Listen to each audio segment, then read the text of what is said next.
लाहौर की बीबी पाक दामन कौन है? कैसे अरब से पाकिस्तान पहुंची?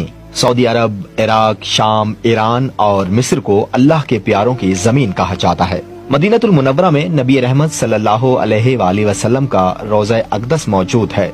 नजफ में हजरत अली अलैहिस्सलातु वस्सलाम का रोज़ा मुबारक, जबकि करबला की जमीन हजरत इमाम हुसैन अलैहिस्सलातु वस्सलाम की आला व अरफा शख्सियत के बाइस करबलाए मुअल्ला कहलाती है।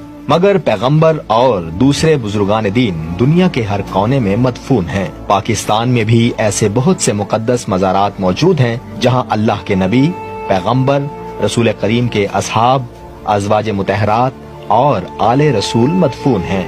इन्हीं में से हजरत अली अलैहिस्सलातु वस्सलाम की एक बेटी रुकैया बिनते अली हैं, जो बीबी पाक दामन के लक़ब से मशहूर हैं। यहाँ हजारों की तादाद में ज़ायरीन रोजे की ज़ियारत के लिए आते हैं, अपने मजहब और अकीदे के मुताबिक मन्नतें मांगते हैं और अपनी मुरादें हासिल करते हैं।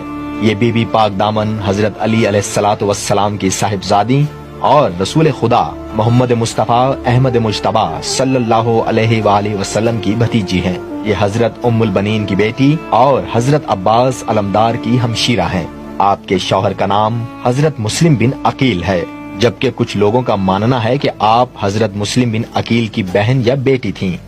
रिवायत आम यही है कि ये खवातीन करबला के सानहे के बाद यजीद मलून के जुल्म सितम से बचकर जनूबी एशिया की जानिब हिजरत कर गईं। और एक वाकया मशहूर ये भी हुआ कि जब ये बीबियां, जिनकी तादाद 6 थी, लाहौर पहुंची तो दुनिया के मसाइब और दुख से परेशान होकर उन्होंने दुआ की कि ऐ अल्लाह, हमें अपनी पनाह में ले ले।